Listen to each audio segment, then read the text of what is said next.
ৰঙিয়াৰ এজন যুৱকৰ স্বাৱলম্বিতাৰ উৎকৃষ্ট নিদৰ্শন সুন্দৰীখাল গাঁৱৰ বাসিন্দা ৰমেন কলিতা এতিয়া আদৰ্শ সকলো উপলব্ধ হোৱাকৈ খুলিছে এখন বহুমুখী পাম মীন হাঁহ কুকুৰা নাৰ্জী ফুল ৰঙালাও আদিকে ধৰি বিভিন্ন সামগ্ৰী উপলব্ধ চাকৰি বিচাৰি হাবাথুৰি খাব লগা সময়ত ৰমেনে দেখুৱাইছে নিদৰ্শন আৰু এই সন্দৰ্ভত আমাক অধিক জনাব ৰঙিয়াৰ সাংবাদিক হোমেন কলিতাই হয় মোৰ লগত উপস্থিত আছে সেই যুৱকজন তেওঁৰ পৰা কিছু আমি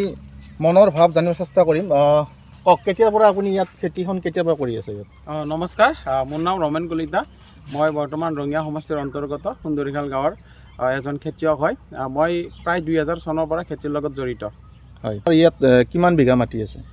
মোৰ টোটেল খেতি কৰা মাটি এতিয়া মোটামুটি 6 বিঘা মাটিত আমি বৰ্তমান খেতি কৰি আছোঁ হয় কি খেতি কৰিছে আমি এতিয়া মই ৰিসেন্টলি লগাইছোঁ মানে আদা হালধি লগাইছোঁ 5 কুইণ্টল আৰু তাৰপিছত ৰঙালাও থাকিলে তাৰপৰা আমি তৰমুজ পৰীক্ষামূলকভাৱে অলপ কৰিছিলোঁ ভাল হৈছে কিন্তু বতৰৰ কাৰণে অলপমান অসুবিধা হোৱাৰ কাৰণে আমি সেইটো ছিঙি দিলোঁ এতিয়া মই বেছিকৈ মোৰ খেতি বৰ্তমান এতিয়া ফুল খেতি আছে নাৰ্জী ফুল আমি কিছুমানে গেন্দে ফুল বুলিও কয় গতিকে নাৰ্জী ফুলটোৰ এই বীজখিনি আমাৰ কমলপুৰ কৃষি খণ্ডৰ পৰা পাইছিলোঁ আৰু ফুলখিনি মেৰিগ'ল্ড জাতৰ এটা সুন্দৰ ফুল হৈছে এতিয়ালৈ আমি 12 বাৰ হাৰ্ভেষ্টিং কৰিলোঁ মানে আৰু মোটামুটি 12 বাৰ 14 বাৰ মান আমি ফুলখিনি ছিঙিব পাৰিম হয় মোৰ লগত উপস্থিত আছে সেই যুৱকজন বজাৰত যায়নে এইবিলাক ফুলৰ যথেষ্ট চাহিদা আছে আমাৰ ৰঙিয়া অঞ্চলত এনেকৈ ধৰণে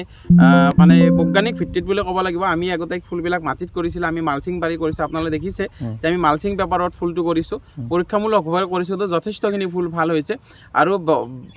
মানে বজাৰৰ কোনো অভাৱ নাই সেইটো মানুহ যোনে খেতি নকৰে তেওঁলোকেহে কয় বজাৰৰ অভাৱ আছে গতিকে আমি ফুল কৰিছোঁ নিজে নিজে বেপাৰীবিলাক আহিছে আমি ছ'চিয়েল মিডিয়াৰ যুগ য'ত আমি ফেচবুকত পোষ্ট দিওঁ যে কাৰোবাক কিবা লাগিলে নেকি তেনেকৈ আমাৰ বেপাৰীবিলাক ফোন নম্বৰবিলাক কালেক্ট হৈ যায় আৰু তেওঁলোকে নিজে এই ফুলবিলাক ছিঙি লৈ যায় হয় ফিচাৰী দেখা পাইছোঁ আমি কিমান বিঘা মাটিত মই 2012 চনতে মই অন্ধ্ৰপ্ৰদেশত ট্ৰেইনিং লৈ আহিছিলোঁ ফিচাৰীৰ ওপৰত তাৰপিছত আহি মই ফিচাৰী 5 বিঘা মই ফিচাৰী খান্দিলোঁ এটা 3 বিঘা এটা 2 বিঘা আৰু মই কম দিনৰ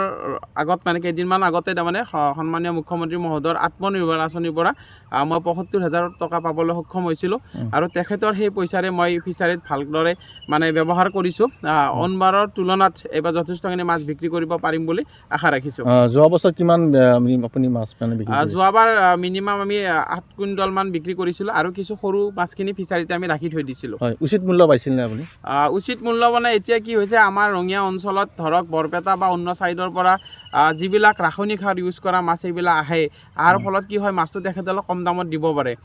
আমাৰ লোকেল মাছখিনিৰ দামটো অলপ দিবলৈ টান পায় আৰু মানুহে চিনিও নাপায় কোনটো মানে ৰাসায়নিক সাৰ দি পেলাই মাছটো ডাঙৰ কৰিছে কোনটো মানে আমাৰ প্ৰাকৃতিকভাৱে মানে তৈয়াৰ কৰা হৈছে সেইটো নাজানাৰ ফলতো কি হৈছে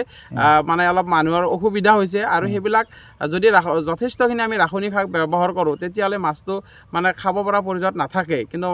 জনসাধাৰণে সেইটোৱে খাই আছে কিন্তু সেইটো আমি নকৰি আমি মাছত আমি ৰাসায়নিক সাৰ একদম ব্যৱহাৰেই নকৰোঁ আমি খলি হৈ তাৰপিছত মাছৰ যোনটো এতিয়া মানে ফিডটো কিনিব পাব সেইটো আমি খুৱাওঁ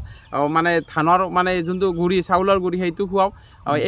এইবিলাক খুৱাই আমি মাছবিলাক ডাঙৰ কৰোঁ ইয়াত যিটো চলাৰ ব্যৱস্থা আছে নেকি ইয়াত চলাৰ ব্যৱস্থা মই আজি 5 বছৰ আগতে পাইছোঁ আৰু